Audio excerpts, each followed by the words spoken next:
Coming up on this week's show, Atari are making 2600 games again. The new series of Games Master has arrived and we give our review. And we get the secret history of Mac gaming with author Richard Moss.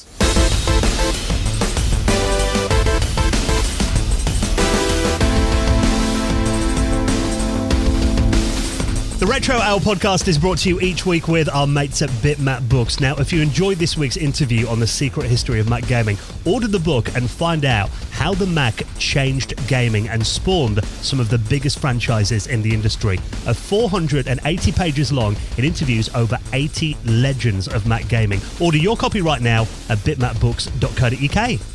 And by our friends at PCBWay. Now, if you're working on a project at the moment, check them out. They offer a fully featured custom PCB prototype service with low cost, fast turnaround, quality boards. And they offer lots of other services too, including 3D printing and injection molding.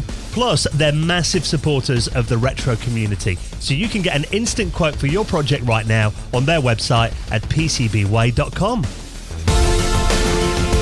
Hello and welcome to the Retro Hour podcast, episode number 303, your weekly dose of retro gaming and technology news with me, Dan Wood. Me, Ravi Abbott. And me, Joe Fox. And welcome to this week's show. The nights are getting darker here in the UK now. It is our final show of November. You boys feeling festive yet? I'm getting there. I've been to my first festive market and I've about done my Christmas shopping as well. I've just got Ravi to buy for now. We're buying presents? I've been like looking around and I've been seeing trees and I've been thinking, shall I get one? Shall I get one? And like, is there an official time that you do it? I know you guys are ridiculously early, but like, is there an official time that you get a tree? Like, usually I think, December, maybe. I think there is. I think there is like I know you have to take it down before New Year, is it? Or so many days after New Year. January 6th normally, I think, isn't it? Yeah, January 6th, there we go. But I'm not too sure about putting it up. But I know last year, loads of people put it up in November because of COVID and lockdown in the UK and stuff like that.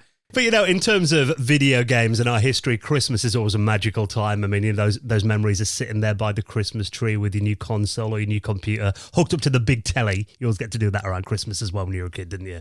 And playing your latest games. That was always so much fun. And now we're kind of into this time of year. I mean, we're getting ready for a benchmark on the Retro Hour annual calendar, and that is the Christmas Super Quiz, which is coming up in a couple of weeks' time. This is where we completely break the normal format of the show. We get on a few guests, and you boys, you actually need to defend your title this year, Joe, of being the reigning quiz champion, because you won it last year, didn't you? It's too much pressure. You know what? Not to, blow my own trumpet, but I actually won the year before as well. So I'm actually 2 years. I was on your team then. You were on my team, that's why. So I am 2-year reigning champion.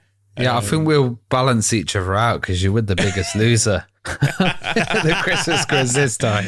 I am. I'm partnered up with my boy Ravi this year. But I'm really looking forward to it. And it's the taking part that counts. And RMC, Neil from RMC, I think I got him by like 1 or 2 points last year. It was tight. So I'm not feeling that confident this year. So, well, Neil's going to come back to try and challenge you. He's going to be joined by Mark from Mark Fixes Stuff. They're going to be a team. We're doing teams again this year. And we're going to have Paul Drury from Retro Gamer Magazine, Oliver Wilmot, who used to be on the quiz with us a couple of years ago. He's coming back as well. So that's going to be such a giggle. Hopefully we're going to be doing a video version of that for our patrons as well. But obviously everyone's going to get that Christmas special a couple of weeks before Christmas. So that's coming up very soon as well. Always a highlight of the year for me, though. I really enjoy doing that. And another memory I've got of this time of year, for some reason, watching Games Master, to me, it always felt like, something that reminds me of the autumn when I was a kid, like November evenings, round friends' houses, watching that on Channel 4 back in the day. And I got to relive that experience this week because the new series of Games Master has finally arrived. And we're going to give our little review on that in just a moment. And lots of other stories to talk about. But I'll just say, thumbs up from me. We'll talk more about that in a second. And we're going to be joined by a special guest. Now, this week, we're going to be talking about Mac gaming. And I can already hear people, Ravi, saying, well, the Mac's not a gaming platform. Oh, yes, it is. There were some good titles on there. And, we've had so many developers that have talked about like the Apple II that was, one of their first kind of gaming experiences. And that was a really interesting platform, but also the Macintosh. And there was some resistance from Apple which was really interesting. And, they never really wanted it to be kind of a gaming platform. You have to look at stuff like the Pippin and you realise that. But today we're talking to Richard Moss, and he's actually created a book all about the history of gaming on Apple. Yeah, well, specifically the Mac. Because, I mean, you're right, really the Mac, it's generally regarded as kind of, the creative machine, isn't it? It's not really, most people don't think of video games when it comes to the Mac. But there is, a lot of games that really, started life on that platform. For example, Halo, Myst as well, which obviously was both games that I think defined their genres. Both started on the Mac back in the day as well. And some of the games on there, I remember... You was an Amiga fan as well, Ravi. Did you ever emulate a Mac on your Amiga and play every Mac versions time of games? because the version of SimCity 2000 was utterly pants on the Amiga, so and that was a killer title. Like the Sims titles, simulation stuff on the Mac were really good. But also you're forgetting about like Seventh Guest and the whole FMV kind of period that came after Myst as well. They had a lot of FMV adventures, and it was really at the forefront of that kind of CD-ROM thing. I remember some of the first CD-ROM games that I saw coming out were Mac releases. And I remember playing Prince of Persia on the Mac emulator because it was way better than the Amiga and the DOS version. The graphics were incredible. So if you ever thought the Mac wasn't, it's not a gaming platform, I think we're going to change your mind this week with the author of this incredible new book, The Secret History of Mac Gaming. Richard Moss is going to be our special guest in around 25 minutes from now. But let's talk about it then. The new series of Games Master, it is finally here. And I don't know about you guys, because when we learned it was going to drop this weekend, particularly, I imagine Ravi and I probably more than you, jokes. I know you weren't much of a viewer of the original series, but I felt like a kid counting down to Christmas. I was so excited for it. And actually, it got released on YouTube right at the start of our Patrons Hangout on Sunday. So we had to wait. Yeah, I made a little joke about how everybody was just going to jump off the Hangout to go watch it. I caught it today, so it's quite fresh for me. But like you say, you messaged me saying, make sure you watch it, Joe, because it'd be good to get your opinion because you didn't watch it as a child. You're not too familiar with it. Yeah, I'll give it a thumbs up. It was weird because it was like, it was starting and I was like watching it and I was like, I've not really got any nostalgia for this, but I can imagine so many people like sitting there watching it like it's that moment like in the cinema when you watch the new big film of like you get goosebumps. I imagine some people felt that way. Like I'm not gonna lie, when the intro came on and the music came, I was like goosebumps all over. So I was 11 years old again. Yeah, seriously. So you guys tell me. So was the music and the intro and stuff? Was that it was new? It was new, but like it had the same vibes. And okay. I'd say the attitude of the Games Master was exactly the same. Like the thing about Games Master was it wasn't amazing and a thrill ride for the whole time. There were boring sections in it. There were quite nerdy sections, and I think it stood up compared to a lot of TV that you see, especially on E4 and stuff like that at the moment. I think it was entertaining, and that's the key kind of thing for me. It was always about cutting edge games as well, because I've seen a lot of people say, oh, they didn't play any retro titles in there. But every time I watched Games Master when I was a kid, it was because I wanted to see the latest stuff that like wasn't released. And I was a bit surprised that they went back a bit and they played like Beat Saber and Splatoon, which is kind of a bit old, where I would have loved to see like the maddest kind of latest VR stuff. And maybe they'll get onto that because there has been like a break for quite a few years, so they've got to catch up with a lot of stuff, really. I think, because you and I watched it as kids, Ravi, and we've got a big international audience as well, which is why I thought Joe's perspective was quite good, because a big chunk of our audience who never watched the original version, and maybe you can watch them all on YouTube if you're interested in the 90s series. It was a big British gaming television show back in the day, but this reboot of it 23 years later, I've got to say the intro music was pretty much identical to the original. Oh, was it? Slight remix, a few extra drums and stuff near the end. The logo was the same logo that the 90s series had, which for me, when I saw that come up on screen, that to me was like, oh my God, it's back. I don't know how you feel, guys, about this, but I feel every TV show that I've watched after the pandemic, there's a kind of dryness about it where there's like, people obviously have to keep a distance, but also the audience, there's not as many as there was before. So it kind of feels like you're in a bit of an empty room. So when people are clapping and they're like, woo, it feels a bit kind of soulless and stuff. And that's not only with Games Master, but I've seen that happen on so many other shows, you know, when they've got half the size of audience, and it hasn't got that mad kind of roar that the old one had. But, you know, they did really well for filming in the kind of situation they are. But I always think there's a little bit kind of missing in the post-pandemic television world. Yeah, the audience was interesting because, the original, you're right, they probably had about 100, 200 kids there, didn't they? All screaming. But this time, my brother pointed this out. He said the audience is all middle-aged men. And, you know, and it felt more Top Geary. And the main presenter did say, like, welcome to Games Master. And he's like, after 23 years, I'm sure like millions of middle-aged men are like here to watch the show kind of thing. So that it did make me laugh. Like they're fully aware that like probably half their audience, maybe even more, you know, are from the original 90s show. The thing that got me was like, I don't want to like rag on anybody, but the supposed Games Masters contestants, I wasn't all too impressed with their skills, to be perfectly honest. They were always terrible back in the day, though. The celebrity guests they got on were always awful. It was always the kids that beat them, which is why, you know, when Big Boy Barry's son... this is where I was a little bit confused as well.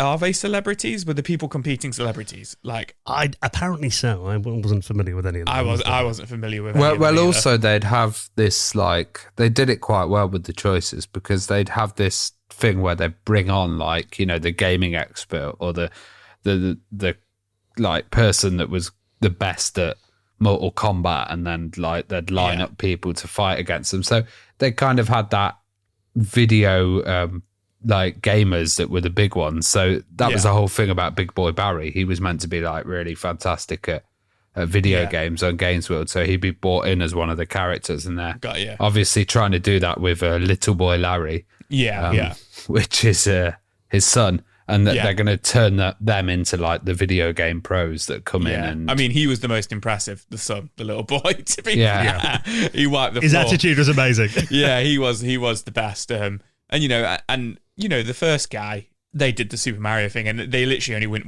wrong once. So you know, so people they held their own and stuff like that. But yeah, I think it was good. I'll definitely stick with it and watch it. I'll be watching every single episode, no doubt. And I thought the girls who did Call of Duty, they were, you know, I'm nowhere near as good at Call of Duty, especially on that mode. I'd have got my ass handed to me. I felt like they could have picked better guns. That's all I'd say about that. But then there's the two guys with Ketchup and Mustard, who I think were from Nottingham, if I'm right, where we record the show, who played Mortal Kombat, and they were hyped up as like, you know, massive Mortal Kombat veterans, and they didn't even use like the half the moves in the game. You know, you get the fatal blows kept coming up, and they weren't using it, and it cost one of them a round, which I was surprised at. I just loved Trevor McDonald, where he went Jamaican and he was like wagwan. I just thought it was so funny. What I will say about Ketchup and Mustard is I'm actually familiar with them too. Funny enough, they have a channel called PNDKNM, where they do like the entire competitive history of every single Mortal Kombat game and every single Mortal Kombat character. They've got like 130,000 subscribers.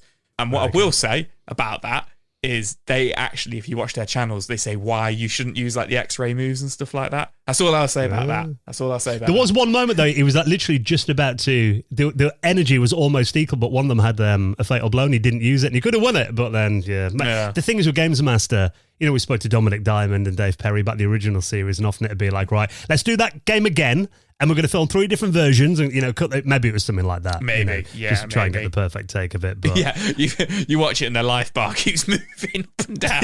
Which I think did happen in the original sometimes. But I've got to say, Trevor McDonald, because you look at the older series, and Patrick Moore was the same.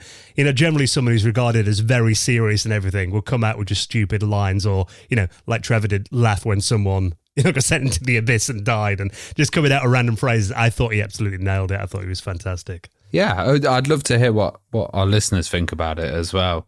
And you know, I've seen overall kind of praise, but I can see if some people don't like it as well. You know, there's a lot of people that hopefully will be introduced to the series as well. I've seen so many posts where people say, I've not seen the original Games Master, but I enjoyed this, which is like pretty good actually, because it brings it to a whole new group of people, and they might be able to go back and look at the older shows as well, because they're all available online.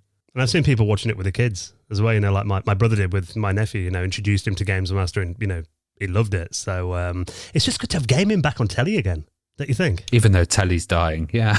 Yeah, but just, mainstream TV covering it again. So I think there's only 3 episodes, if I'm right. I've got a feeling they're going to be out every Sunday for a couple of weeks. It's going to be on E4 on Wednesday evenings. But I've got a feeling it's a bit of a tester. And maybe if it does well, it might be ongoing and be back permanently. Who knows? I saw the Crystal Maze did well, and then they killed it after 2 series. So I've got to say, imagine Games Master's cheaper to make than the Crystal Maze. Yeah, They've got all them sets. I must say as well, the sets, it looked like a nice venue, but it did look a bit cheap. It didn't look as lavish as the original. No. Yeah, you're right. But yeah, so if you want to watch it, if you're outside the UK, it is on E4's YouTube channel, and I'll link that up in our show notes at theretrohour.com. Welcome back, Games Master. Nice to have you back.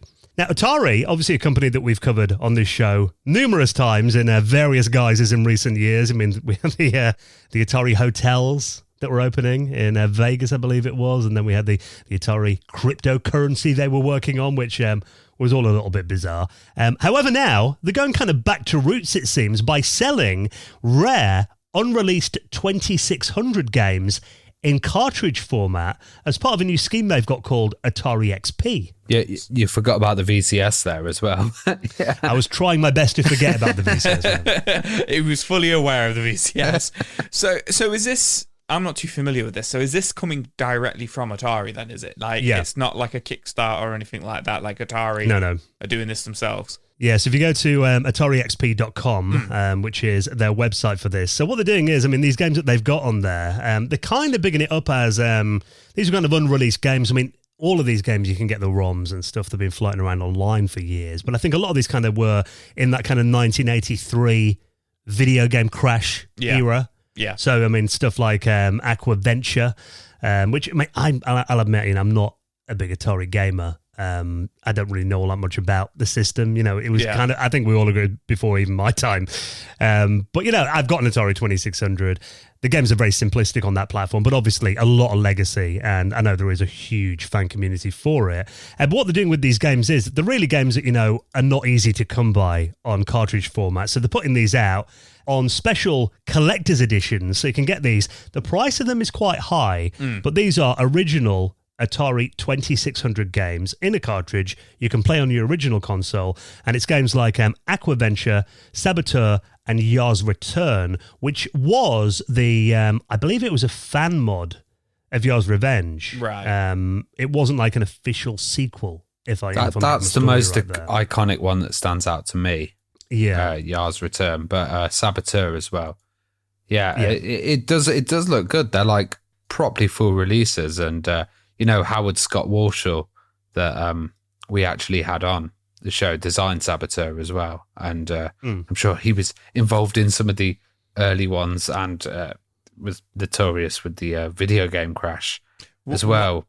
What I do love is the special edition, the collector's edition. Like you say, the video game crash of 1983. They're doing 1,983 copies of the collector's editions ones. But this is weird, right? This is weird. I was looking at it and I'm like, okay, so the collector's edition, you're doing 1,983. Standard edition, you're doing 1,500. Yeah, so the standard one's going to be rarer than the collector's edition. That made me laugh as well. Yeah, standard edition's actually probably going to be more collectible. So the standard edition's $49.99, and then the collector's edition units are going to be $149.99. So if you wanted all 3 collector's editions versions, that's going to set you back, $450. So pretty steep, like you say, Dan, but it's very cool. It is really, really cool. And these look high quality. If you go on to it's AtariXP.com, you can click through and look at they've got some photos of the product there as well. They all come, on cartridges, nice labels, look like original 2600 games from back in the day, made from special plastics, they've put it. You also get a nice box as well. The limited edition version, the limited edition collector's version of it, that comes in a massive box by the look of it. Oh, okay. Definitely a bit of a shelf hogger. You've got instruction manuals, bonus material in there as well. They've got a poster, collectible pin. Yeah, hard style hard style, not hard style music. No, hardcover book as well. Yeah, and a digital copy of the game that's playable on the Atari VCS. Oh, of course. Yeah, I don't think 1,983 people even bought the Atari VCS modern version. So, maybe this will be the killer app that they're waiting for. I'm going to play my digital copy of Yar's Return on my VCS. So, I mean, we did get sent this off a few people. I think these were actually... You can get these games on. I mean, obviously the ROMs are out there, like I said. I think they're on a couple of the flashback consoles as well. Okay. You know, that came out back in the 2000s. So they're not, hard to find games in terms of playing them. Getting them actually on an official cartridge is. And 607 in our Discord sent this story to us. And I just think, it is nice to see the Atari brand being used for something relevant, I think, to what you expect them to be doing. Yeah, totally. It's like I don't really care about the Atari Hotel and stuff. It makes a good thing for us to talk about in the podcast, but like these are actually really cool. And if you're a collector of 2,600 games, then $50 each standard edition with it kind of all printed and in an actual cartridge. Yeah, I can imagine people who love these and getting them on the shelves. And to be honest, these look like they were just brands that they had hanging around, so they could just straight away produce it. Hopefully there'll be more. And that price is not... I've seen people complaining that it's way too expensive, but $49.99 for like a boxed game with a manual, and I don't think that's bad actually. But these generally go to people that are probably never going to open them. They'll just put them on shelves as collector's items. Well, like us. Yeah, exactly. Well, it's like the limited run games. They're generally around similar prices, aren't they? Yeah, that is very true. And you are right. I've got 2 limited run games and I've not opened them. I've got the digital copies of those games already and just bought them so they can sit in their cellophane on my shelf. So you are very right there. But I bet you haven't got the digital copies on your Atari 26 VCS console. No, I don't. There you go. You haven't even got an Atari VCS. You can borrow Dan's. Yeah, you can borrow mine anytime you want. So we'll link that up if you want to get hold of those. I think they're available very soon on their website, and you'll find it in our show notes at theretrohour.com. We're going to talk about Resident Evil Dreamcast, a special edition of that in just a moment, and a remake of a classic, terrifying board game in just a moment. Before we do, let's take a quick second to give a big thank you to one of our favourite supporters. I mean, we love them all, of course, but Beer52, who've supported this podcast for years and years now, and really, it seemed relevant at this time of year. The party season's here. Is there anything better than sitting down, playing a few video games, and getting some free beer? Those magical words, Joe. Magical words, free beer. What could be better than free beer and Christmas together? There you go.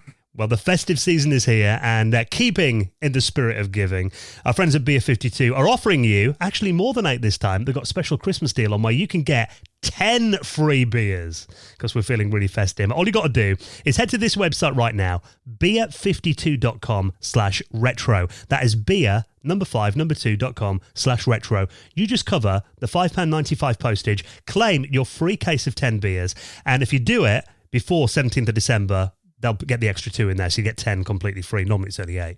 Now, Beer52 is a beer club like no other. They actually have beer experts who go around the world trying to find the best beer available anywhere on the planet. And each month you get this gorgeous little case through the door, and it comes with beers from different parts of the world. So that means, I've been a Beer52 member for about 3 years now, and I think there's been, beers from more than 40 countries across 5 different continents, that I've seen them do as well.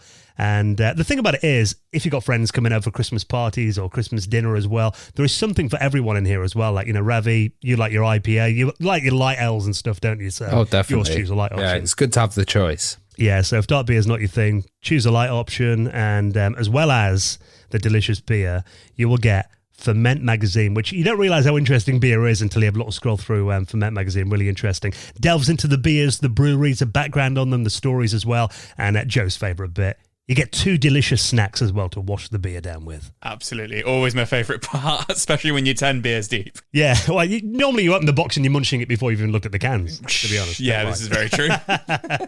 So after redeeming your first case, you'll join the monthly beer club. No minimum commitment. You can pause or cancel at any time if it's not for you. Just try the beer, see what you think if you want. And support the podcast, beer52.com/retro. And a big thank you to our friends at Beer52 for their support of our show. Now, this is quite well timed, actually, because we did our patrons' exclusive podcast over the weekend, the Retro Hour After Hours, which was all about the Sega Dreamcast.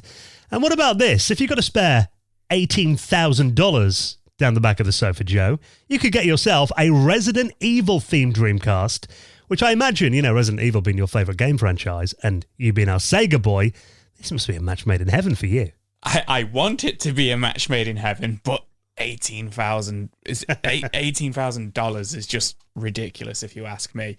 Now, Ravi has done some research on the actual rarity of some of these consoles, which is really interesting because he was telling me about it earlier today.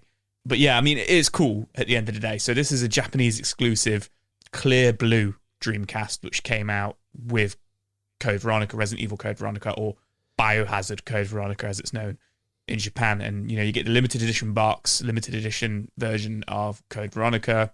You also get a matching VMU, the memory card, with the console as well as the clear blue controller. But what makes it rare is the Resident Evil Stars logo is on the top of the Dreamcast, which is quite interesting because there's not, I mean, correct me if I'm wrong, I mean, you guys probably don't know, but the stars don't really come into Code Veronica that much. Wesker, who is an ex-Stars member, is in that game, but and Chris Bradfield, I guess, who is a Stars member. So yeah, I guess they are in the game. Correct me, I'm wrong there. But they made 200 of this console, so it is pretty rare.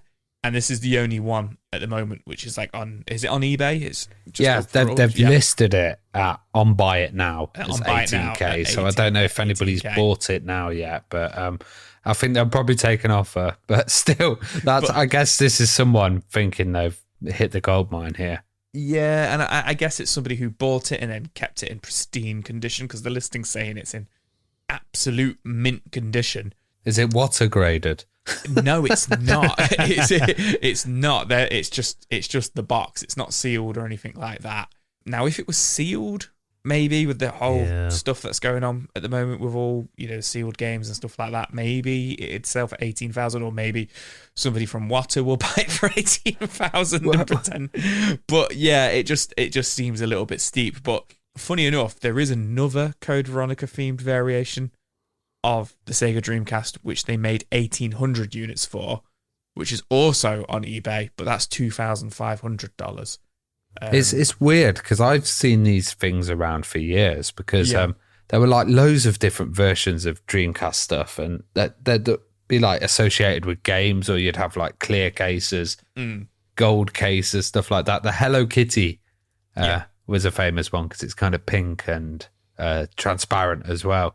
But I remember another one. I was just looking at this site, Console Variations, and it's got like 6 pages of different Dreamcast consoles, and the rarest one seems to be Rage 2 with Anarchy symbol on the top of it. But interestingly, there was a Fred Durst ones. I don't know if you remember the singer from Limp Bizkit signed a load. Yeah, well, I think we covered that years ago. I think we did. You're right. Interesting you should say about other variations, but that's what got me is when you sent me this is there is a third Resident Evil Code Veronica variation of the Dreamcast, but this one is actually an unlicensed release which came out in Germany as part of a competition where 9 of them were made in the end, where they were airbrushed by a artist called T. Ratchu, and it was part of a competition where you could win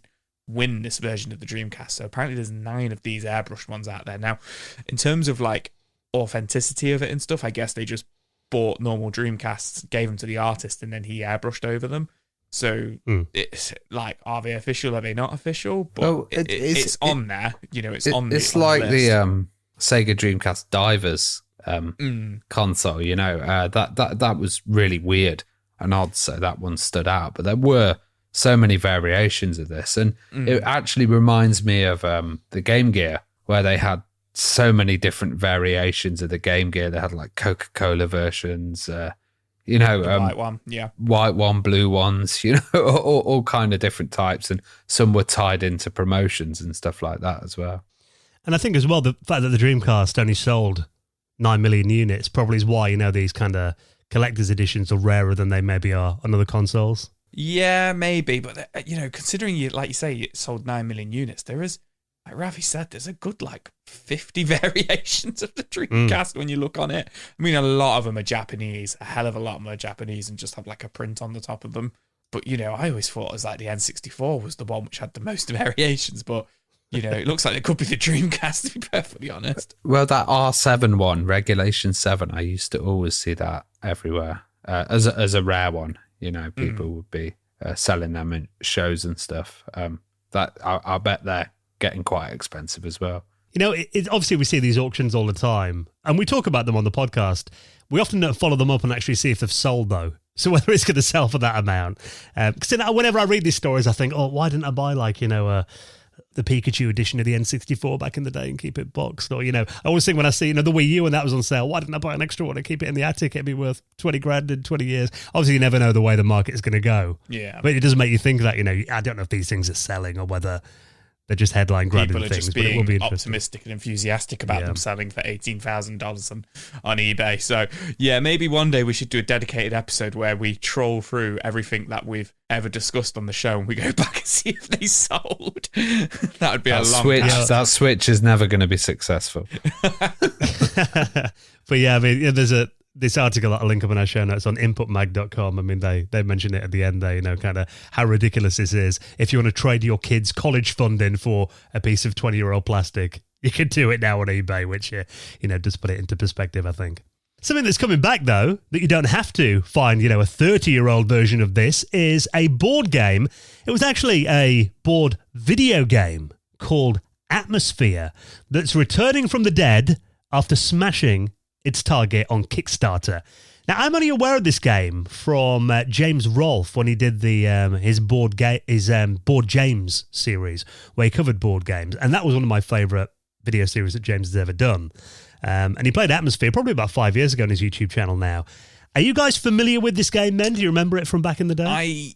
I don't remember specifically this game, but I remember the vein of these games, the videotape games where you would play them and then pause them, and it just so happens that most of the ones I remember or ever see, I do remember them always being horror games or kind of Sherlock Holmes kind of mystery games.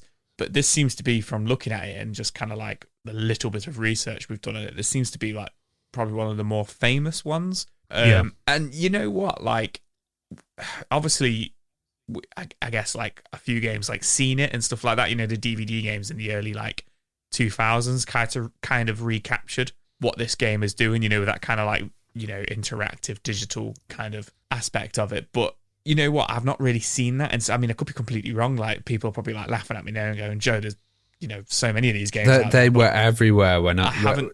I was going to say I haven't seen anything like this recently.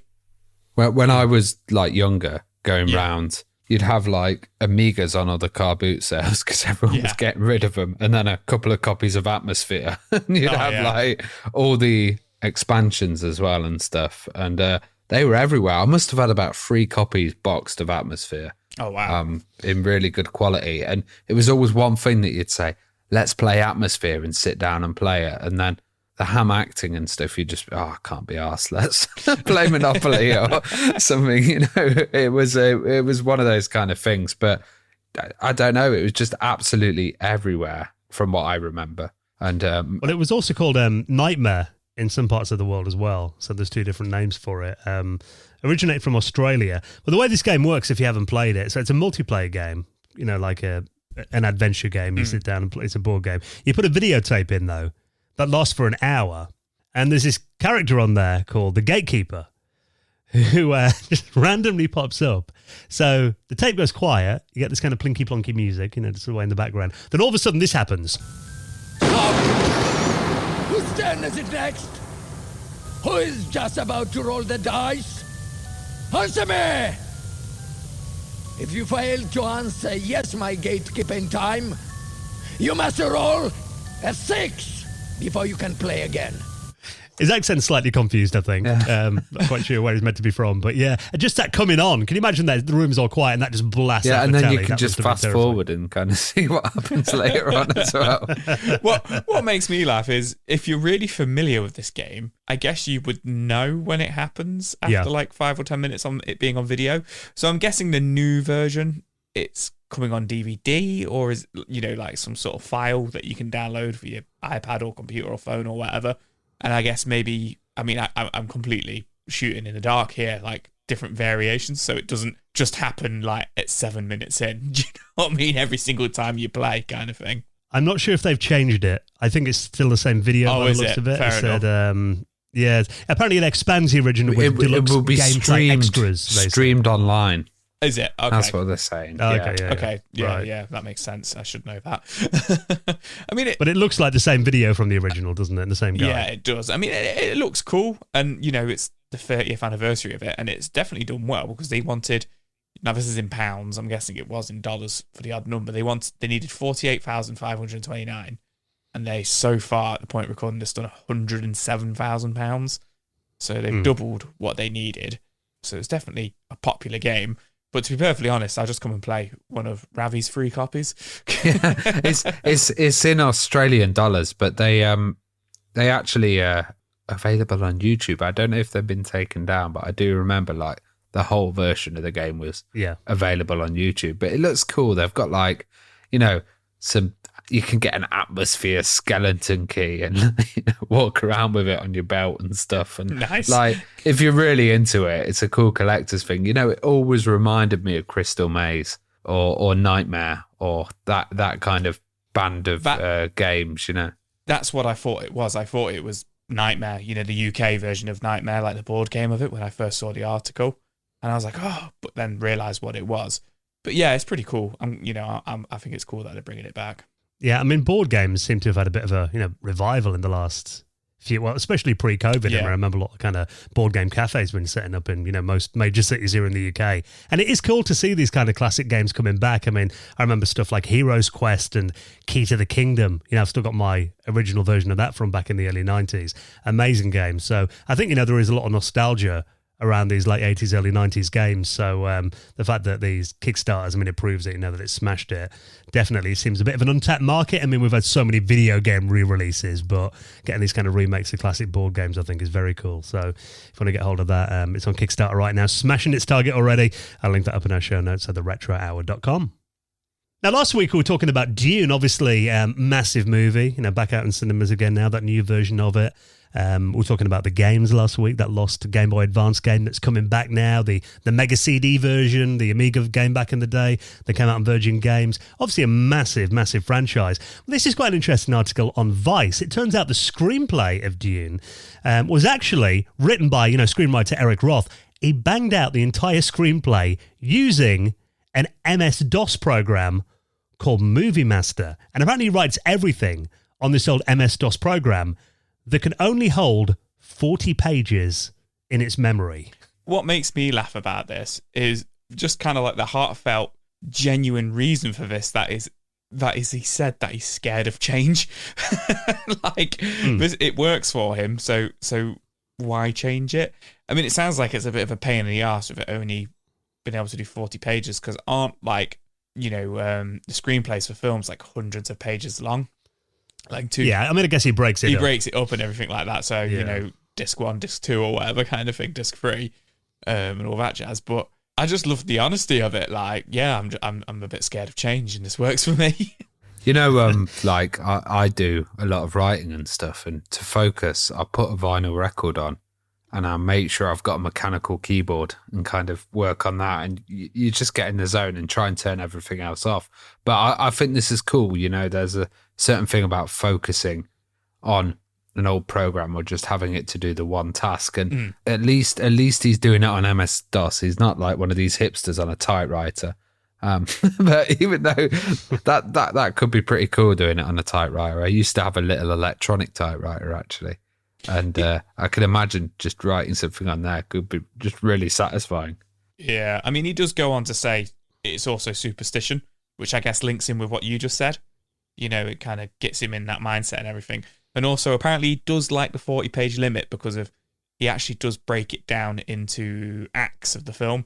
And, 40 if he can't do it in 40 pages, he knows it's too long for the film anyway. I love the thing that he has to print off a hard copy and then people scan it. And to put it on their computer, they have to obviously put it through like OCR, optical character recognition or something. Oh, wow. And, just to get it going, because he can't email or send anything.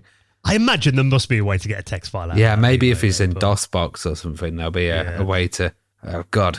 Let's help him configure DOSBox so that he can email it. He mentions that as a positive, though. He's saying no one can get to this. Yeah, true. Because it's not on the internet, And in a way, I mean, we've talked about it before. George Martin, who wrote Game of Thrones, he wrote he uses WordStar on MS-DOS for a similar reason. But also, he says, because it's not connected to the internet, it can't be hacked. No one can steal it and leak it, on the internet. Which for security. Having a disconnected 30-year-old machine, I imagine the only way anyone's going to get a copy of that is break into his house with a floppy disk. And which is obviously quite rare. This video that they've done on Creative Spark, he's got an old keyboard. Mechanical. An old mechanical keyboard and a DOS keyboard that looks like of the era. And he's also got an old school phone next to it as well. So he's proper rocking it, yeah. It looks very comfy, I've got to say. So, definitely. And I mean, I've mentioned it on the show before. I mean, I've got my tax return that I need to do soon. I've left it a bit late this year. But normally I do my tax return on an Amiga, just because I haven't got Twitter flashing up every 5 minutes or, I haven't got, I'll just check Facebook or see what the fact that I can just dedicate a machine, turn everything else off, put a bit of soft music on the background, just sit there and focus on it, So I think it does have advantages because today, I mean, we're doing this podcast now. I've got Twitter messages popping up. My phone's going off in the court. There's constant distractions all the time, and sometimes it can be hard just to focus on one task on a machine. I think now I'm now looking up my electronic typewriter on eBay. So if you want to check out that video, I'll link it up in our show notes at theretrohour.com. Now, before we get into our chat all about the secret history of Mac gaming, let's give a quick but big mention to our incredible patrons who, of course, keep the Retro Hour podcast coming out each and every Friday, allow us to keep producing this show for you, getting these incredible guests on the show each week as well. We actually did our latest Patrons Hangout of the weekend. Whenever we do our Patrons Hangout, my room is a complete tip afterwards. Because when we're doing it, I'm like, we're talking about old video game magazines, weren't we? And I've been rebuying a load off eBay recently, and I'm like, I've got to show everyone this issue. I've got to show everyone this one. And my floor is now covered in old video game mags. Oh, yeah. It was an awesome chat, and it was great to see everyone. And I'm glad they didn't all run off when I mentioned Games Master had previewed straight away. But there were some cool subjects discussed, and we're chatting about retro gaming raffles and stuff like that. It's really great having this kind of patron support and having a group of patrons as well, because you guys really make this show. Without you guys, we'd be broadcasting and chatting to nobody. Yeah, and it allows us to pay for all the running costs of the show and everything, having Patreon there. And, we just love the community too. I mean, one thing we were talking about was our first ever mobile phones. And afterwards, I was actually going on eBay to try and find a Philips Savvy phone. I knew you were going to do that. I knew it. They're quite pricey now, annoyingly, but I was tempted. We do our patrons hangout once a month on a Sunday evening. All our patrons get together, a bit of a virtual users group, and next time it's going to be a virtual Christmas party, the December one. So already looking forward to that. So if you'd like to join us for it, all patrons are welcome. And of course, you get other perks for being a patron of this podcast. You get the usual show early. Most weeks you get it ad-free as well. You get extra content in there. We've done a couple of extra patron stories this week that only our patrons can hear. But also you get access to the exclusive patrons podcast that we do that comes out once a month, the Retro Hour After Hours, where we've actually just done about an hour and 20 minutes all about the Sega Dreamcast. That was so much fun to do, that episode, wasn't it? I absolutely loved going back and revisiting the Dreamcast. A couple of people pointed out, spoiler, that none of us picked Shenmue as our favourite game. Because we did our top 5 games, didn't we? Yeah. So Shenmue wasn't on the list. Shenmue unfortunately wasn't on the list, but that's because there were so many great games that we spoke about, and gave our thoughts on and stuff like that. But I loved that episode. Yeah, and actually I've got my Dreamcast now after we did it. It's back on my table now, getting ready to set it up this weekend. So we get access to that as well. Load of other perks as well, but really you're doing it to make sure this podcast comes out each and every Friday. And you will get a mention in the most prestigious high score table in the world of retro gaming, the Retro Hour Hall of Fame. And a big thank you to our latest patrons, Tommy Retro Nerding, David Harling, Kevin Fisher, and Philip Powell, who all backed us this week on Patreon. We hugely appreciate your support. And if you'd like to join them, you'll find it right now on our website. All the details at theretrohour.com.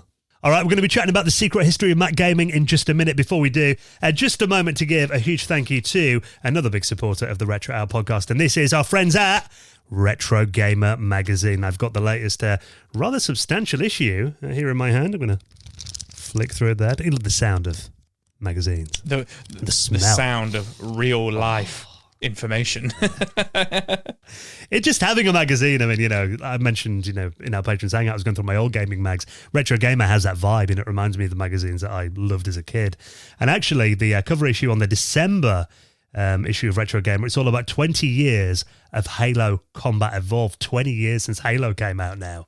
And obviously, what an incredible game, and a franchise that still continues to this day. Well, that's kind of playing into the 20 years of the Xbox as well, isn't it? Yeah. So, and that title really did make the Xbox fantastic one, Halo was. But, there's some great stuff in this one as well. Stuff like they're looking at the Atari Jaguar Pro controller. Do you have one of those? I have two of those next to me, actually. They're not the originals I've got. They did some, a guy did some repros of them a few years ago, so I bought them then. They're pretty identical to the originals, just without the Atari logo. But yeah, they're a lot nicer than the original controllers, which I know is a bit of an acquired taste, but yeah, definitely my preferred way to play Jaguar games. And they're also looking at the story of QuakeCon, which I'm really interested in reading about, because that's just a legendary gaming event that still goes on to this day. What I also like about it as well, because I know some people will be like, Halo, that's only 20 years old. They've also got Back to the Naughty section, and they also review a game that I absolutely love, Flintstones, for the Master System, which is really cool. I love that, the fact that they pick out just games that, you wouldn't expect them to cover as well like that. But I mean, they've got some big games from back in the day. Rainbow Islands, talking about the Amstrad CPC port of that too. Also the making of Nigel Mansell's World Championship as well. I was a big fan of that game back in the day, actually, on Gremlin. Really good racing game back in the day. The Intellivision 2 in their Hardware Heaven section. So really, if you're a fan of our podcast, you're going to love Retro Gamer Magazine. You should be checking it out each month. And actually, we've got an incredible offer for you. Not only will you save some money on a Retro Gamer subscription, but also you will get a fantastic controller as well. So you will subscribe and get a free N64 Tribute or a Mega Drive Bluetooth controller. Now, this Mega Drive one is the 6-button version, which I think is everyone's favourite Mega Drive controller, isn't it? Yeah, the 6-button controller is absolutely awesome, which you can get for free. Or I really, really do like the N64 controller, because if this is like the N64 controller that we all needed when we were kids, when the N64 came out, it is like a classic 2-prong controller rather than that triple prong controller that we all got. So it's a really tough one what to pick, but they're both absolutely awesome controllers. Yeah, so the Mega Drive Bluetooth controller, that works with your Windows machine, Mac, Raspberry Pi, iOS, and Switch. The Tribute 64 controller, you can get that as a USB version, works with all those too, or a classic N64 port, so you can use it on your original console. So if you love the N64, but you think, I hate that controller, this is perfect for it as well. Or to play, the N64 games on the Switch that are online right now as well. So get hold of Retro Gamer and support this podcast by using our exclusive link, magazinesdirect.com/retropod. And maybe you already subscribed to Retro Gamer. Obviously, Christmas coming up. You could gift the mag to someone else. Keep the gift for yourself. Magazinesdirect.com/retropod. Get 6 months of Retro Gamer magazine with a retro controller absolutely free. And of course, a big thank you to our friends at Retro Gamer for their support of our show. Right then, are we ready for the secret history of Mac gaming? Talking about some classic games. If you ever thought the Mac wasn't a gaming platform, we're going to change your mind with the author of this amazing new book. Richard Moss is our special guest next on the Retro Hour podcast.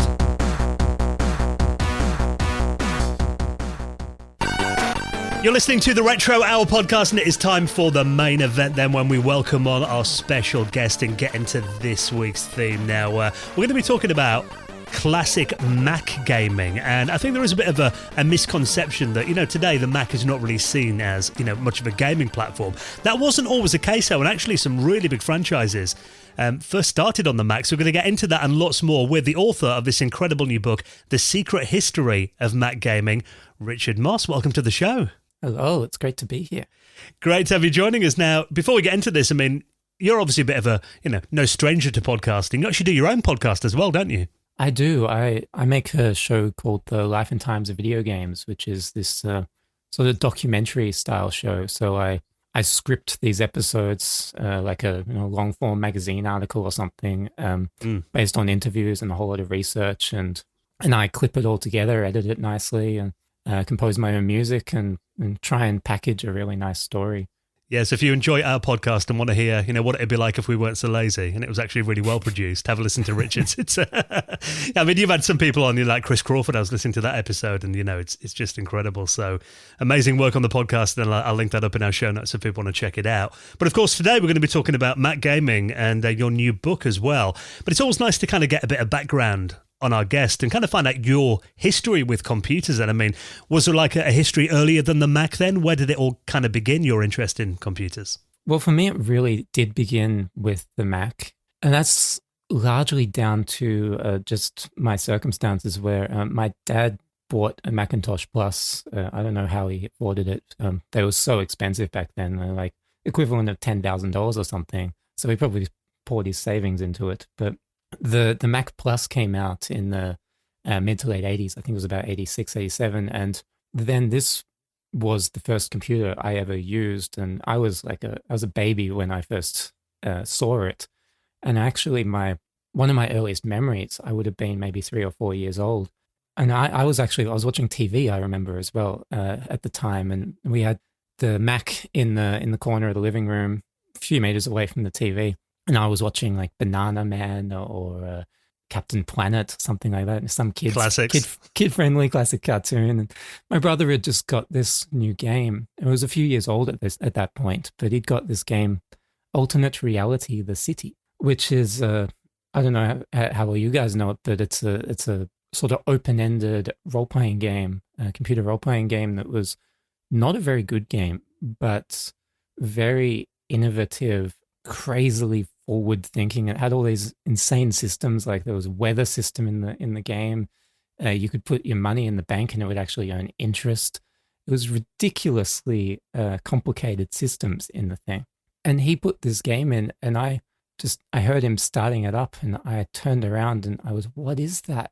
And the intro is really cool. There's like this spaceship coming down and flashing lights. So this is black and white because it was Macintosh, 1980s Macintosh, and they were only in black and white, but it still looked really cool and had great sound. And I was spellbound by it. What is this? And I just watched him play for the next hour. And that's really where it all began for me. You must have got a lot of stuff from the previous library. So like, there must have been a lot of Apple II software that then went onto the Macintosh and kind of, really, really helped, because that was one of the kind of earliest platforms for creating good gaming, wasn't it? The Apple II. And there actually wasn't as much conversion happening as you would think.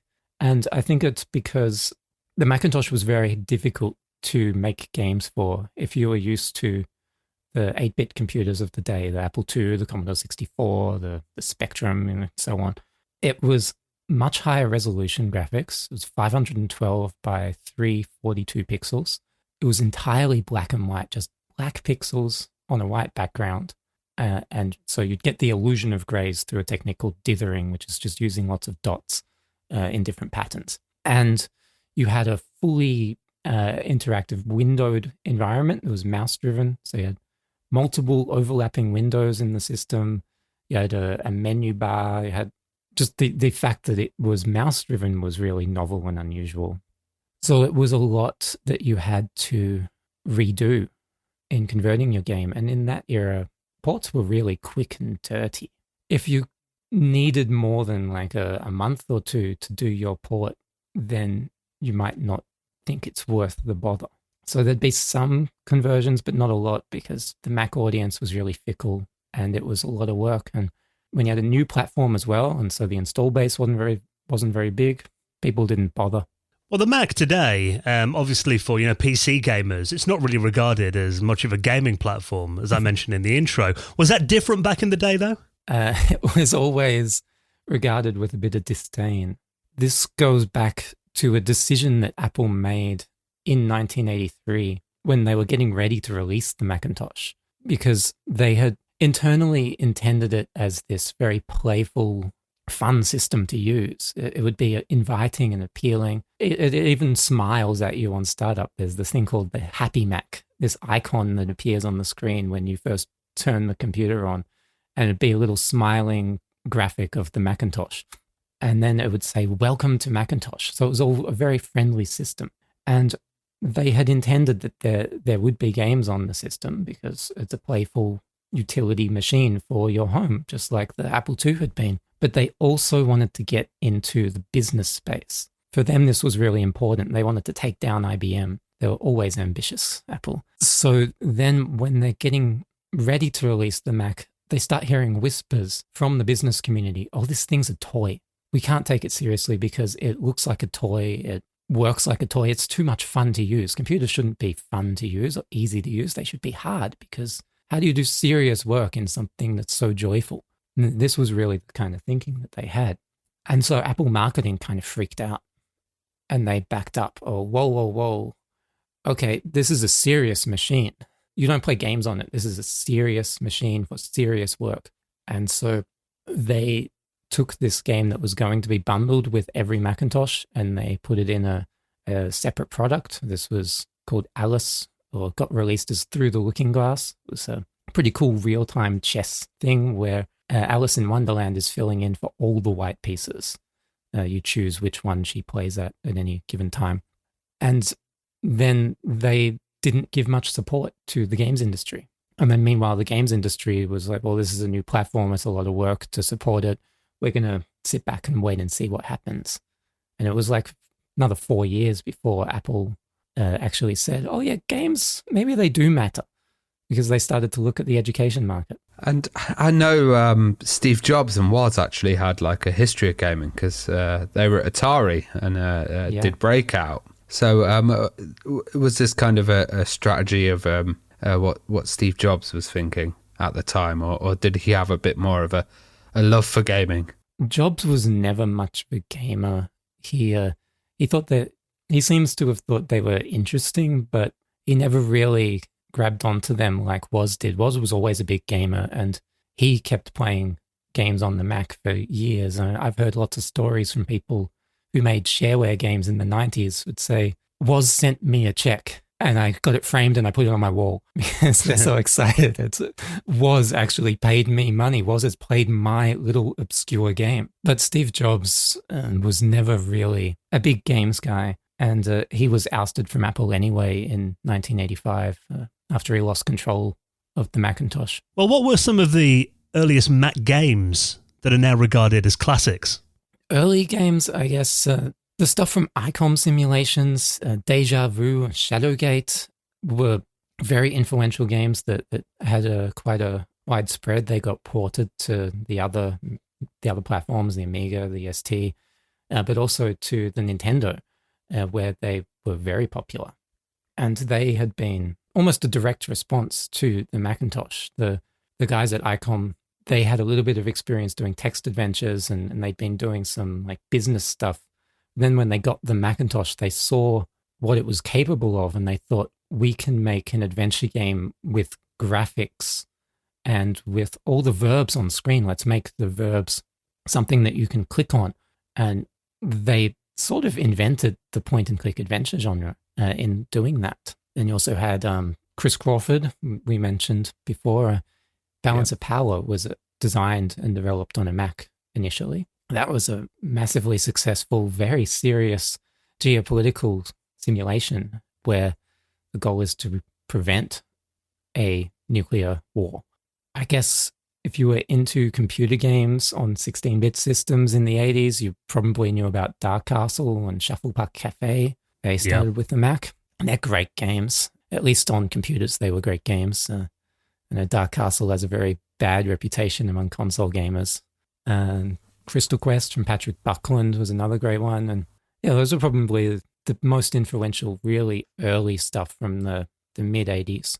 Well, you mentioned the shareware scene there, and like, how important at that time was the shareware scene to like the growth of Mac gaming?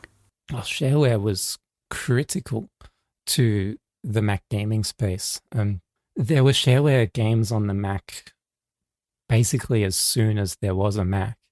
When like back in 1984, the very, very earliest Mac shareware games were coming out.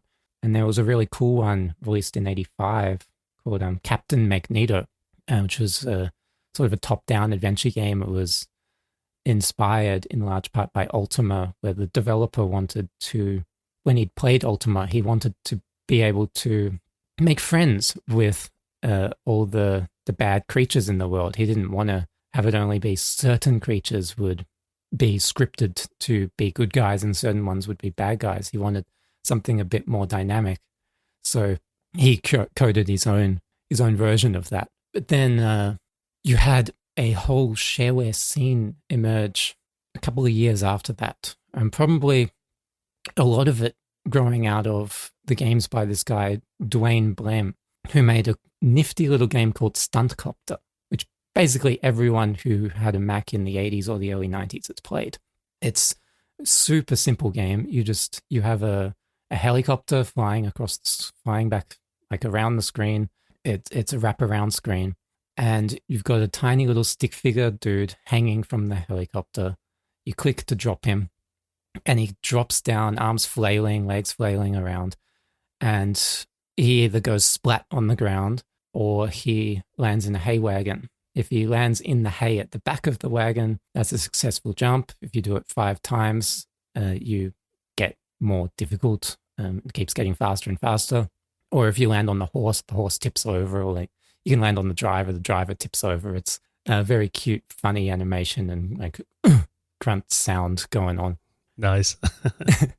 This guy was really popular for a couple of years in the scene. Sadly, he died after making his 4th shareware game, but not before he inspired this whole movement of shareware on the Mac. And so you had other people come along, like a guy called John Calhoun, who made a paper airplane puzzle game called Glider. You've got to navigate a paper plane through a house and get it out the window past a cat that's lazily sitting on the windowsill and will swat you out of the air. And you use the heat from ducts on the floor to give yourself a lift. So you go over the top of a duct, it pushes you up towards the ceiling, and then you direct your plane down across, and it's just a cool puzzle thing. Of course, you had a bunch of arcade-style games getting made. Solarian 2 was a really popular one. It was inspired by Gallagher. Crystal Quest actually came from Patrick Buckland, which was a really successful commercial game. Came out of a shareware thing he'd made that's basically the same game but not as good, called Crystal Raider. And then into the 90s, the commercial scene kind of faded away, except for a few companies. And so shareware is what kept things afloat. And you had companies emerge like Ambrosia Software and Freeverse and Fantasoft. They did a game called Realms, an RPG. You had these companies come along that basically were the darlings of the Macintosh scene, and they're sort of the equivalent of Apogee and Epic over on the DOS side. I was wondering, like, the success of these shareware titles. By the sounds of it, it still didn't really convince Apple to kind of take the gaming scene really big or serious until maybe until they entered the PowerPC era, which we'll get on to a bit later. But were they just still head wrapped up in applications and stuff like that? Apple went back and forth a lot. There's this weird cycle, and it's still going today, I think, where every few years somebody in a senior position at Apple says, we should do more about games. So suddenly it becomes this big drive. Let's get more game developers on board. Let's talk to them, find out what they need, make sure we build up the technology base for them so that they can make better games more easily. And then a couple more years passes by and it becomes a low priority and they sort of forget about it. They lose interest, or what happened at one point in the late 90s, they just flat out said games don't matter. After the Pippin. a little ways after the Pippin, a couple of years after that, this is when they were killing the games technology they had called sprockets, which allowed for joysticks and stuff to be plugged in without too much coding on the developer's side to support them. And they were killing the sprockets program, and the guy who had been tasked with maintaining and updating the sprockets stuff all by himself because they'd laid off the rest of the team, he took exception to this, and he got told games aren't important to a consumer computer platform, and he swore at the executive that if you think that, you're an effing idiot. Well, I mentioned the Pippin there, actually. I mean, did that have much of an effect on Mac gaming at all in that era when the Pippin was on the market? Not really. The Pippin didn't have an effect positively on anything. All it probably really achieved was to accelerate Bandai's fall in fortunes. The Pippin was a bit of a disastrous project from the start because Apple never fully bought into it. They were never properly committed to helping Bandai make a great system. And they even put it in the contract that it had to be really a compromised system because they didn't want anybody to think it was a low-cost Macintosh computer, even though in reality that's what it was. It had a Mac processor inside. It was running on a Mac operating system. So they wouldn't allow a hard drive to be included with the system. And that meant everything had to be run from CD-ROM, and CD-ROMs are still kind of slow. This is like 95, 96. And they never made it a priority. And at the executive level, they just sort of wanted it to go away. Well, the first time I saw a Mac, I think, was in the late 80s. My auntie had a print shop, and she used it, because it had a nice high-res monochrome display, and she used it for like printing out newsletters and that kind of thing. I think the next time I saw one wasn't until I was at university, and we had Power Mac G3 and G4s. I was quite interested because the Mac wasn't all that popular over here in the UK until, we got around, the early 2000s, really. What was it like in Australia and, other parts of the world? Did the Mac have, outside the US, much success in places? A bit, but not a lot. I think in Australia it was, and this is anecdotal, I don't know the data. Anecdotally, it seems like it was a little bit bigger than the Amiga, which did reasonably well here. So in Australia, it was sort of, for a long time, until mid to late 90s, there were three systems doing very well. The Mac, the Amiga, and the PC. Then the Amiga faded away because Amiga was fading away. But it was always a minority, a very clear minority. The PC was much bigger, except in education. I should say the Mac was fairly common in schools. I was wondering about the sim games because you mentioned Mac gaming before. It was kind of seen as a bit serious, and the sim games actually, even though they're quite serious, they brought a lot of fun to the title. How important were stuff like Sim City and later Sim Ant, and then I even saw in your book that you'd mentioned Sim Tower as well. Yeah, Sim Tower was inspired by Sim City, which has a pretty cool story behind it, where the creator Yut Saito was just completely enamored with SimCity when he saw it running for the first time. He told me that he watched it for like 24 hours straight or something. He was just so enraptured. How does this thing work? This whole city has come to life. It's amazing.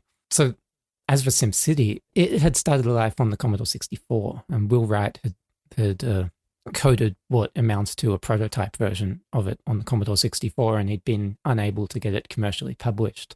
And then he met this guy, Jeff Braun, at a party, and that led to the foundation of Maxis. This story's been told before by other people at much greater length. With the infrastructure that they created at Maxis, this team that they built around Will, they shifted SimCity to the Macintosh as the lead platform. They ported the engine over. They remade a whole bunch of the game. They hired someone to do graphics, and that person basically took Mac Paint and made it a tool for painting a city to your screen instead of painting a picture on your screen. And Will had originally been inspired by the same ideas that inspired the Macintosh, because there's a chain of influences here.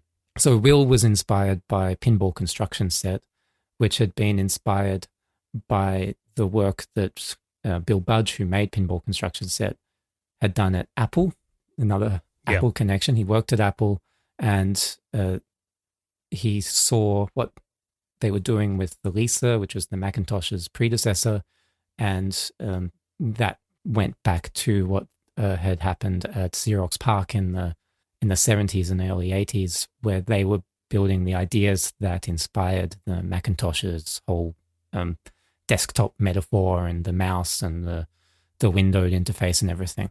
So Will Wright had built a really clumsy version of that idea on the Commodore 64. It wasn't really powerful enough a system to pull it off anyway. And then when it came to the Mac, their artist recognized that it was basically a city painting sort of game.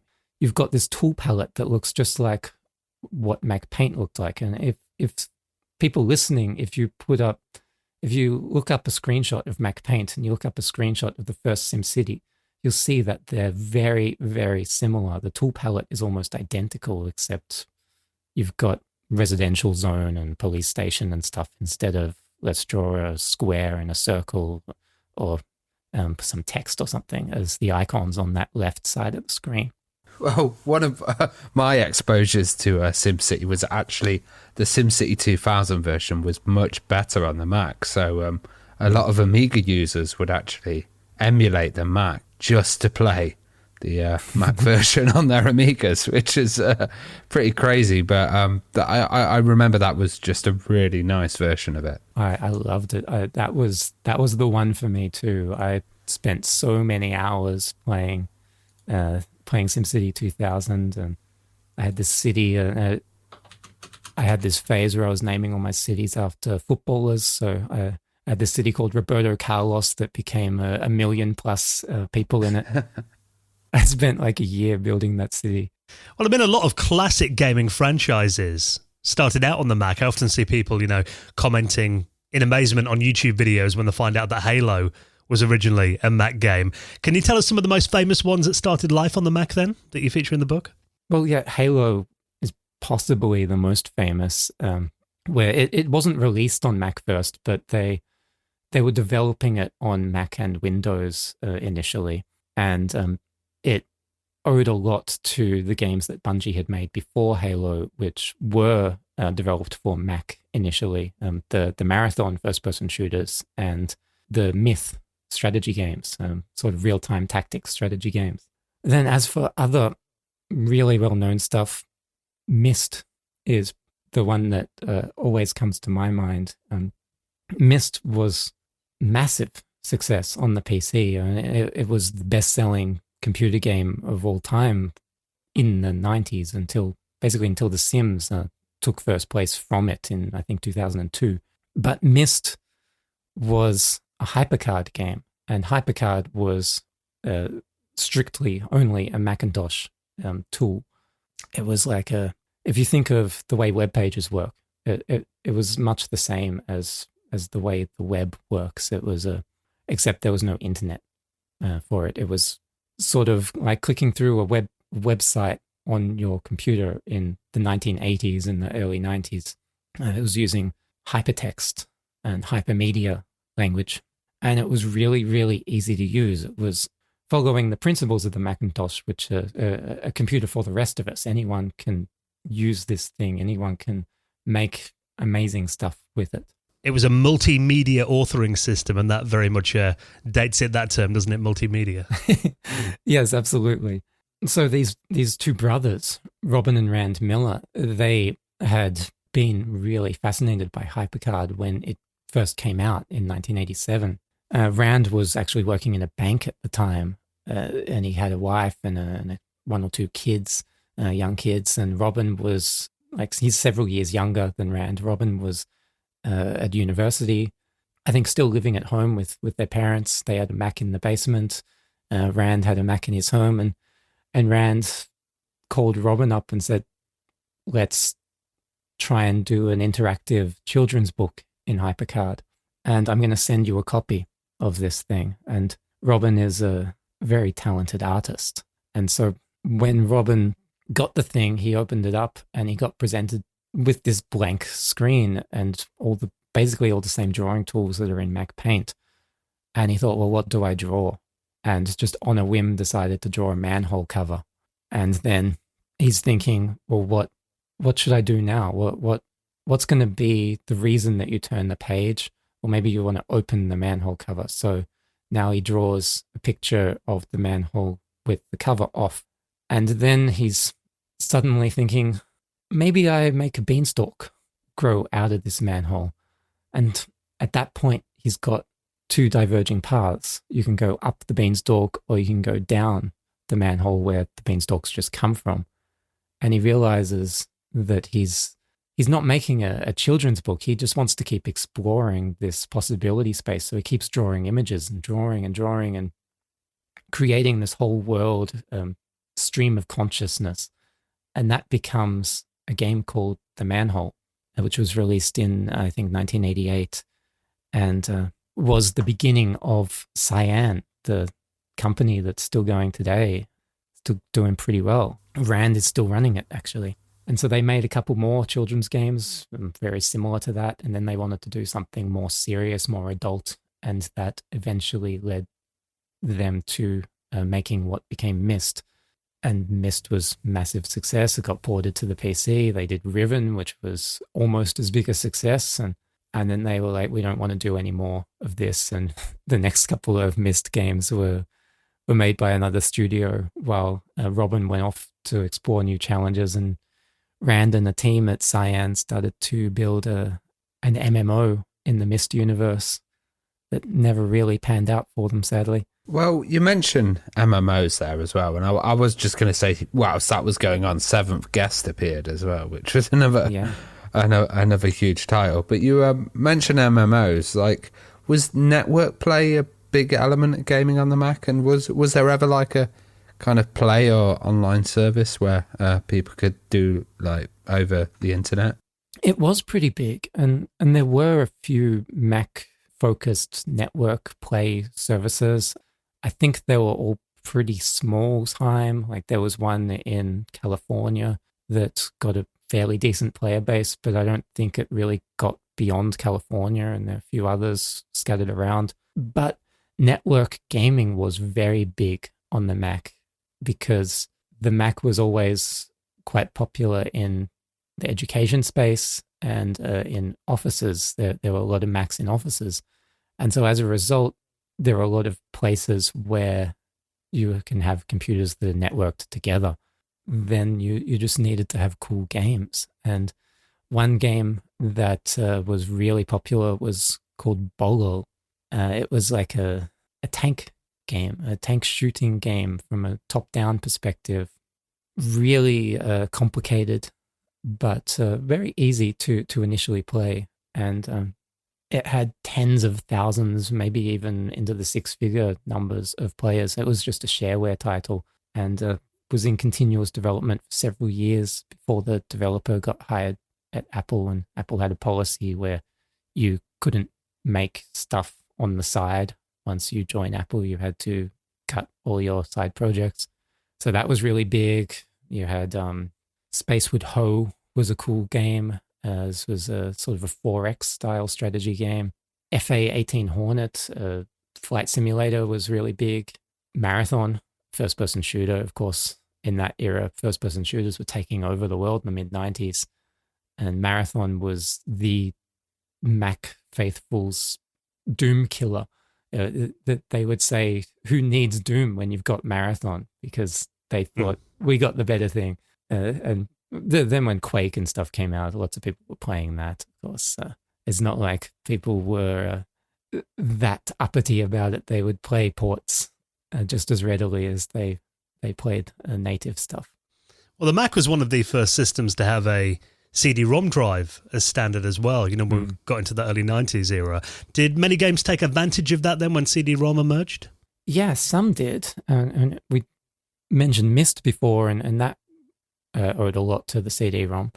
But and there was also the Journeyman project was a very cool game in the Myst style.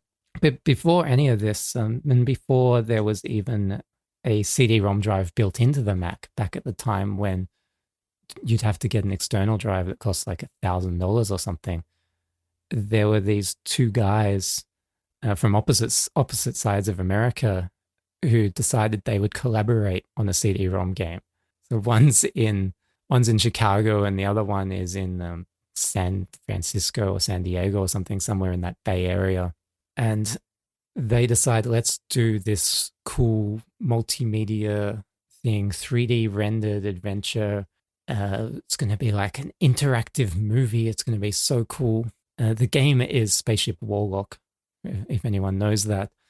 And it's got this crazy development story where the two guys have to ship a hard drive back and forth across America because it's 1990 when they're developing it, or 1991, and you don't have broadband internet.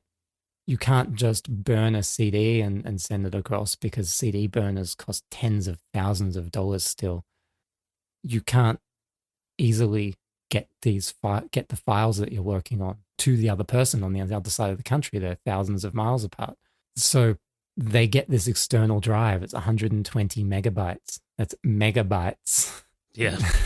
We've got these multi-gigabyte, multi-terabyte things we talk about now, but this was just 120 megabytes and it was huge. You wouldn't get a Word doc into that now, would you?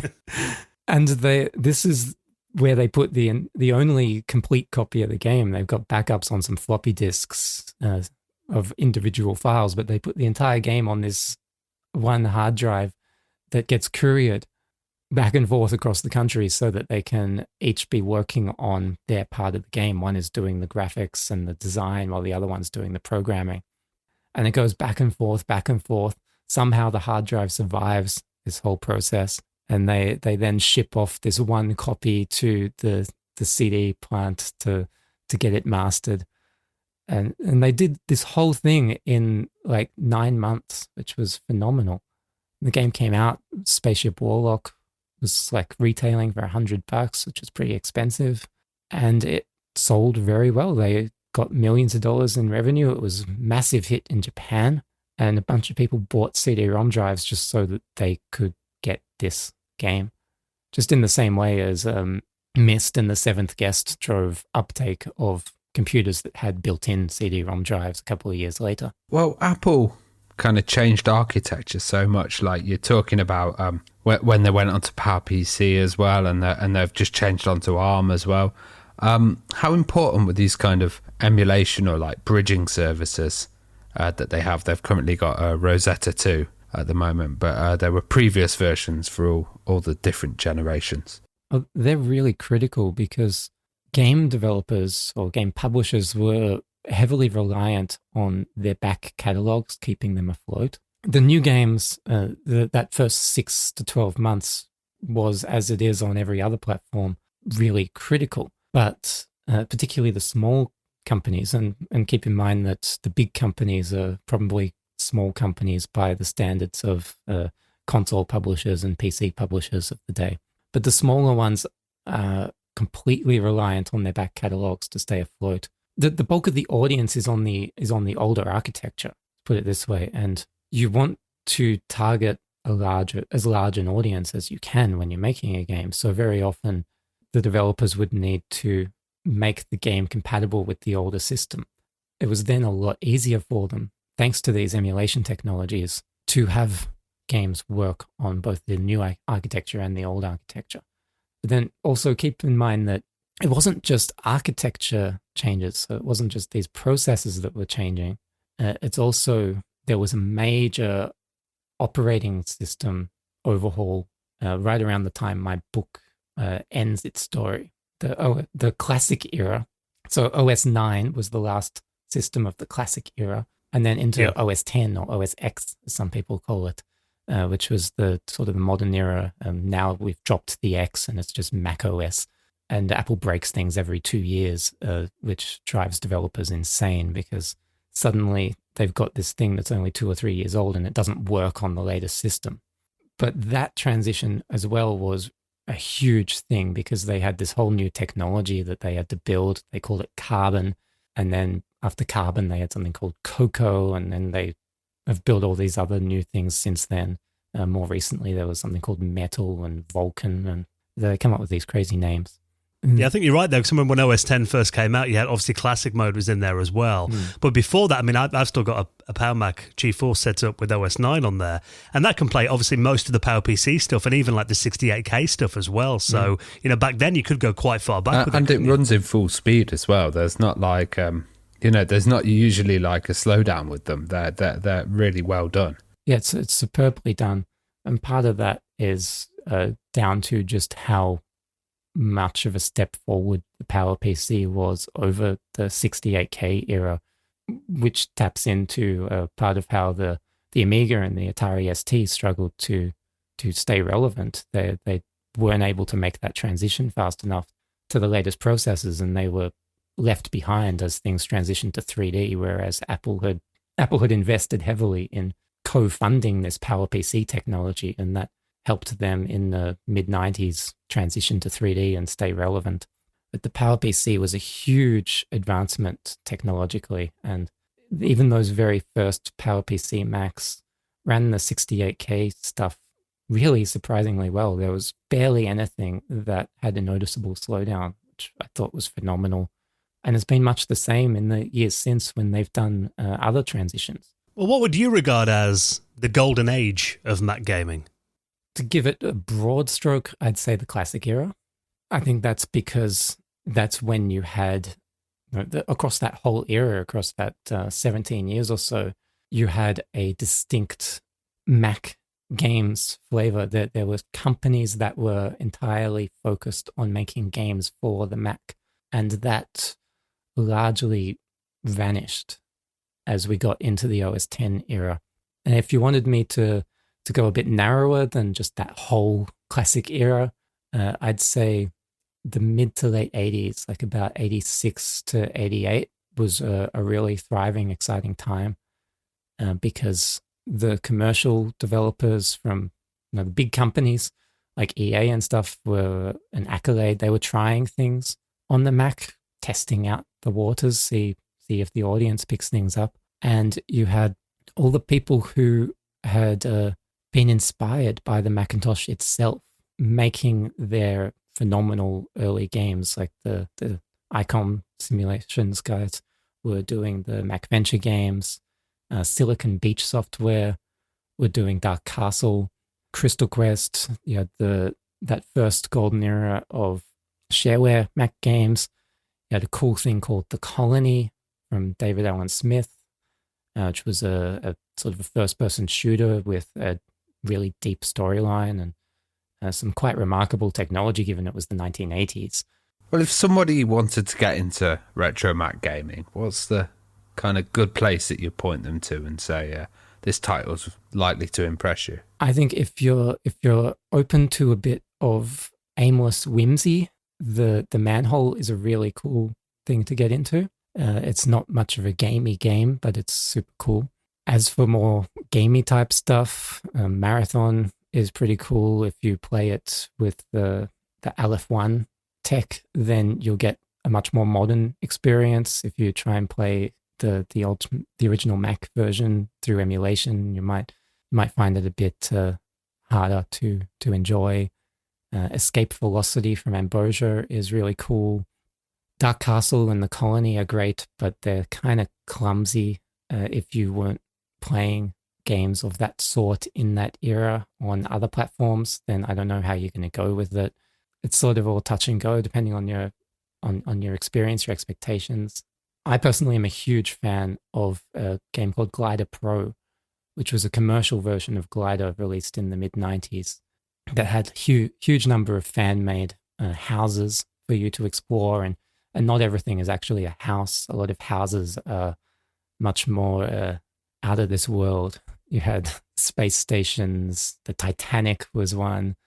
You'd go outside, inside, and we're talking about hundreds of rooms interconnected with each other. There's houses that will play themselves. It's a really cool, deep game.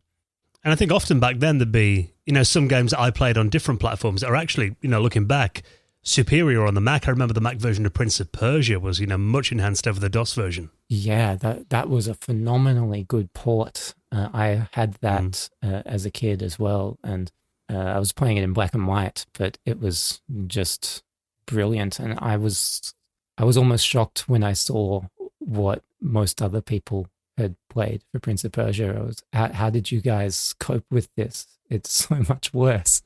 Well, let's get on to your new book then, The Secret History of Mac Gaming, available now with Bitmap Books. So, little disclaimer, they are the sponsor of our podcast, but we want to get you on because it's such a fascinating topic, and the book looks incredible as well.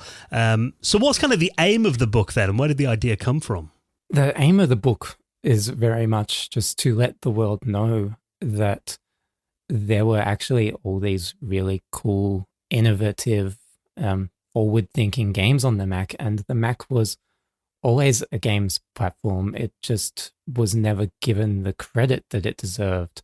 And a lot of ideas that turned out to be really influential, like stuff that came out of SimCity, for instance, the whole interface of how SimCity works, was inspired by the Mac. The Mac inspired a lot of people to think up better ways to design games and to play games, better ways for games to work.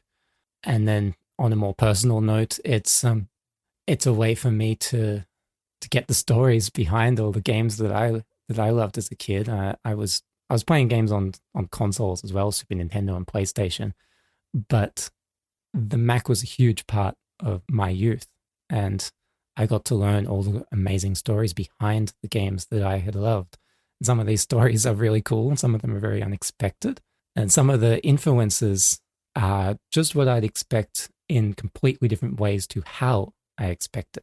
I know that's a bit of a cryptic statement, but if you look at the game Escape Velocity, it looks like Elite in 2D, and it was inspired by Elite. But Matt Birch, who made it, had never played Elite when he created Escape Velocity. He had owned a copy of Elite. He bought it from the store. He was on his bike riding home, and the copy protection device fell out of his bag or something. This elaborate prism thing that you needed to decode the copy protection key. And he got home and he was devastated. He went back to the shop and they wouldn't let him give it back because it was missing part of the game. And so he just read the manual over and over and over and over. And then years later, he made a game in large part based on his imaginings of what Elite must have been. That's crazy. Well, who are you spoken to for the book then?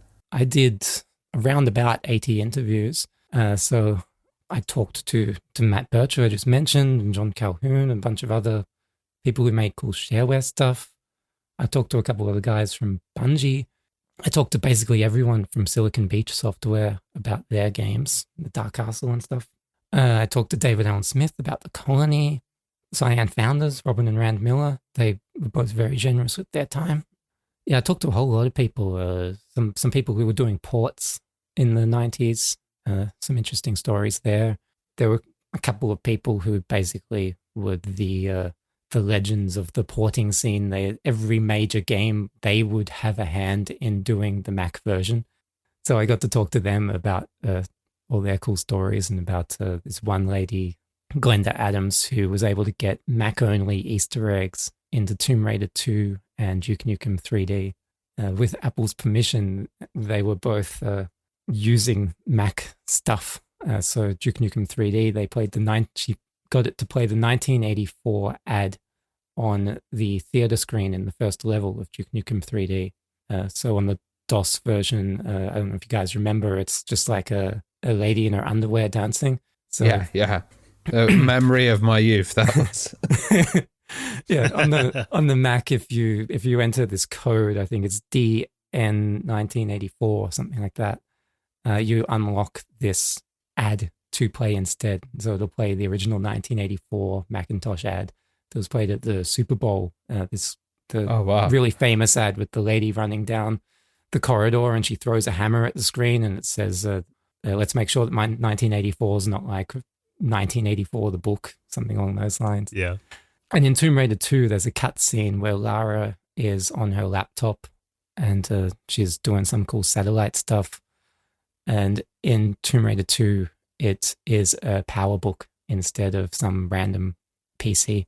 Well, your book is available now, this special expanded edition, 480 pages from bitmapbooks.co.uk. If you ever thought the Mac wasn't a gaming platform, check out Richard's book. It's just incredible. Really opens your eyes to just how much was going on that platform. I think particularly as well for people like, over here in the UK and Europe who maybe didn't grow up with the Mac back in the 80s and 90s. I think it's definitely an eye-opening read. Have you got any plans to do any future books then, or any other platforms you want to cover? Yeah, I've got lots of plans for future books. I do intend to do more on Mac gaming stuff. I want to do a volume 2. I've done a bunch of interviews for it, but it'll be probably 2-3 years out before I'm ready to put that out. I have another book coming out next year from Unbound called Shareware Heroes, Independent Games at the Dawn of the Internet.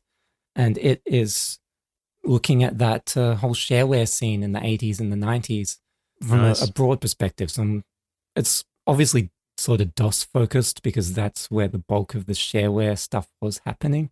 But I've tried to be reasonably platform agnostic in it. So I've got some Mac shareware stuff covered in it. So, a few really cool Atari ST shareware things.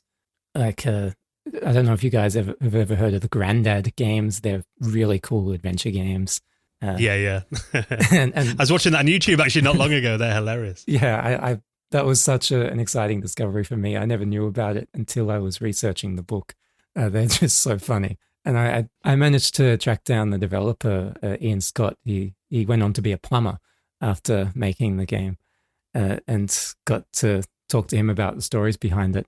And so I've got Jeff Minter's really influential shareware game covered in there as well, a bit of Amiga stuff. So I tried to not just be totally DOS focused. I wanted to look at the shareware scene more holistically. That sounds amazing. We'll have to get you back on, Richard, when the book's ready. Yeah, That'll be a really interesting chat. Yeah, I'd love to come along again. Well, I'll link up, of course, your current book in our show notes this week as well, and your podcast. People, if you love our show, you've got to check out Richard's podcast as well. And it's been really interesting chatting about Mac gaming, not really a topic that we've covered much on this podcast. So we really appreciate you coming on and sharing some of your stories, and best of luck with the book. Thanks. It's been good.